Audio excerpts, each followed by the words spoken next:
Today we'd like to share with you some of the tips, some of the strategies and some of the methods that we use to deal with stress in the workplace and some of the psychological trauma that we come across. We want to empower you and give you the survival methods to get through dealing with being a first responder. Moxey, Afternoon. thank you for coming in today. No worries. This is a topic obviously that's pretty close to both of us. Yeah.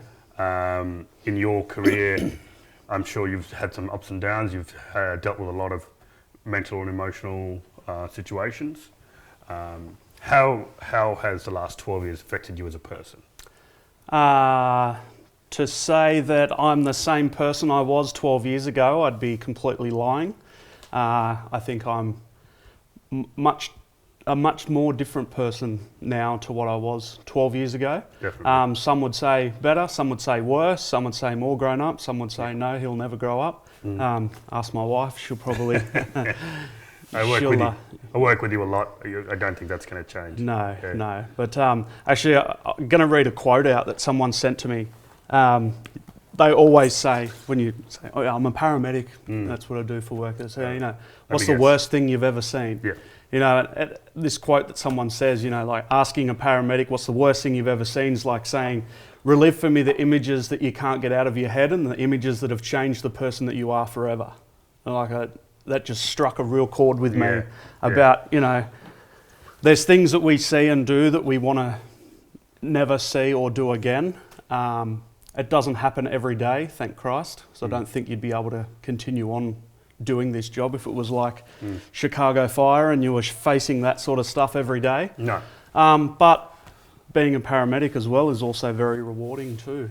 You get a lot of rewarding things out of the job by helping people, helping the vulnerable, sick, injured, and you're there on people's worst day of their life and to be their helping hand, if you will.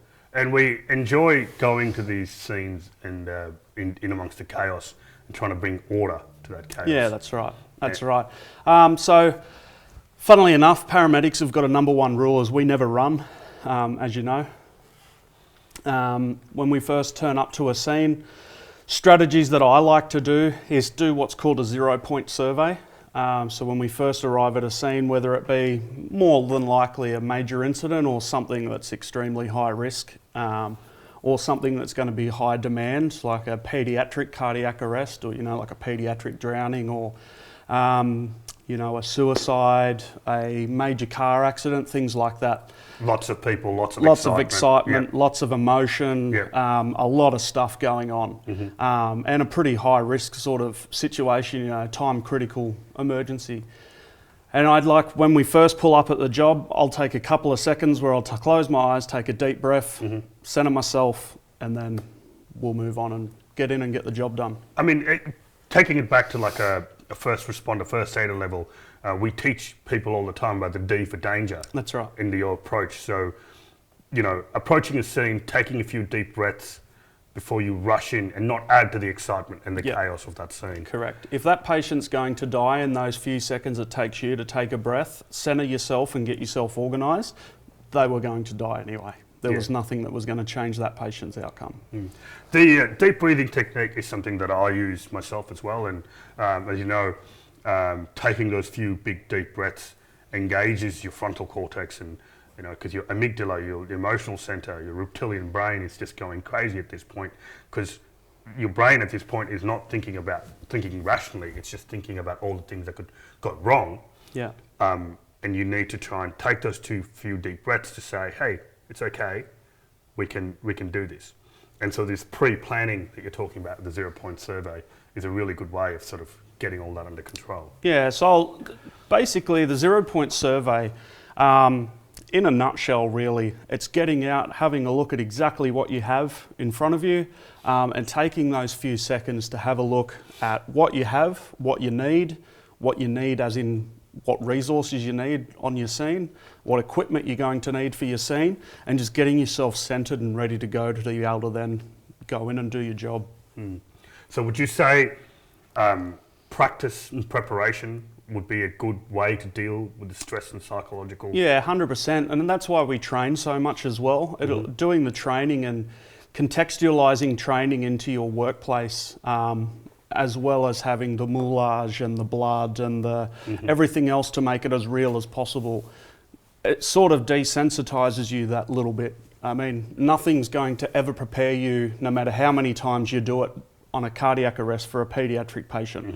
I've done 7 in my career, paediatric patients, and they still rock me every time I do them. And you obviously remember. I remember the faces of every single one of them. Yeah. Adults, I couldn't tell you how many cardiac arrests I've done. We've done a few together. I couldn't even tell you how many we've done together. No. They're sort of ones that you do them, you put them out of your mind, and that's that. Now I know that sounds a little bit, how you going, because that's someone's loved one and family member, but you're not going to survive in a job like this if you hold on to every patient that you go to. There are ones that certain little things will stick with you with different patients, but I've often had patients come up to me in the street and thank me and tell me how they're going, and I've had no idea who they were, and I've just completely brushed it from my mind. It's when you leave, you leave. I leave it, and I leave it behind, and that's that. This, of course, is going to be harder for someone, some of the target group that we train, because we're talking about ERTs and ESOs, treating people or dealing with people that are injured, that maybe they're friends or colleagues. Yeah. It does make it add that extra layer of difficulty and extra layer of emotion to it, doesn't it? 100% it does, yeah. Because potentially it's going to be someone that they know. It's going to be someone that they go to the pub with on the weekend. It's going to be a work colleague. They might know each other's families. Their kids might play sport together. So it is quite a big thing that they could be facing when applying assistance to someone. It's important in to that recognise situation. Yeah, 100%. So different techniques that you can do to decrease, I guess, the symptoms of mental health or a negative mental health impact happening to you is most definitely having a debrief after the incident. Having a hot debrief, so as soon as the paramedics have closed the back doors and taken off with the patient, everyone that's involved in that scene get together, have a chat about the entire scene. There doesn't need to be any structure to the debrief. If you don't want to, you just simply have a chat about it. I know you said you don't want to have a structure, but what are some of the things you're looking for when you're doing this debrief? So a lot of things that we are looking for is what we did good. Yep, of course. What we did well. Yep. Things that we can improve on. Yep. And things that didn't go too well. And we don't want to look into the things that didn't go too well and the things that we can improve on to go on a bashing mission to go, why didn't you do that? Why didn't you do that? It's so that we can then improve on these things to then, in future, if the same incident occurs again, we have then procedures and policies in places so that we can move forward and it's important to be honest at these debriefs. That's right. Yeah. Because again, you remember these people aren't doing this every single day. This isn't their core job that they're doing. It's a big thing to have on their shoulders that, you're going to be driving a dump truck 1 second and then the tones will go off and then you've got to go into put your Superman cape on and go in to deal with one of your workmates who has been critically injured or is critically unwell. Yeah. I've been guilty in the past during these debrief sessions of trying to do other things like restocking or cleaning up.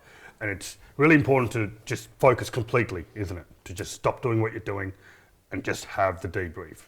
Yeah, because the debrief's not only for you, it's for everyone else in the team. And if someone in the team sees that someone else isn't paying attention or isn't watching what's going on, that may then desensitise them. And then it's just a knock-on effect. Yeah, and it's really important to sort of try to talk about how's everyone feeling at that point. That's right. And normalise the sort of feeling around that, normalise the different sort of reactions that people may have to those situations. Yeah. So, golden question. One of the worst jobs you've been to? The worst job in my career, I probably never will top it. It was in my second year in the job, and it was a child that had been attacked by some dogs. The child had passed away. It was quite a gruesome scene. What's important about that job was, at the time I didn't have kids. I think I would have reacted completely differently this time, and it's quite an interesting thing when you have kids. That sort of personal touch then comes in. Like you're saying with your ERTs and ESOs responding to situation where one of their friends is hurt, and with a child, us paramedics always seem to do that, where you sort of make it personal. With that scene, the mother had the other child, and she was screaming and crying and upset, and she was almost getting angry at me, demanding an answer about her other child, and I kept having to just repeat myself and say, I'm sorry, she's passed away, sorry, she's passed away, and she was getting angrier and angrier at me, and it's, I had to think about it later, and my station officer at the time was actually quite understanding, and he said, mate, it's not personal. It's not personal. It's just an emotional outburst, and you have to really think about that and realise that this grief and this emotion and this anger that you may face as that first responder, it's not necessarily directed at you personally. It's directed at the situation, and you have to compartmentalise that and go, okay, well, yep, there was emotional, there was anger, there was this, but it wasn't personal. Isn't it funny at these big scenes where there's so much going on and there's so much tension, and whether someone has passed away or something, you know, the ambulance has just left, you can all but feel anger or tension or whatever it is in the air, can't you? You can feel this heaviness in the air around you. It's such a strange feeling. Yeah. It's, what about yourself, Moxey? Well, you were involved in it. Yes. Mine actually had a good outcome, funnily enough. But for me, 12 years in the job, it's the first time I've ever taken a step back, and it really floored me. I'll try and get through it. So I was working with a P1 paramedic, a regular ambulance paramedic, and we got called to a child having a seizure. And then on the way, driving to the job, it said that the patient had stopped breathing and CPR's in progress. So this is she was 2 at the time, 2-year-old child in cardiac arrest. So mum was doing CPR mouth to mouth. And you already are expecting chaos. Chaos, absolute chaos. So I've then jumped on the radio and requested where you were, because we were supposed to work together for that day. 2 intensive cares, primarily on a paediatric arrest, is that's the standard. That's the gold standard. Yep. Ultimately, and you luckily were stuck at hospital and but didn't have any reception on your portable radio.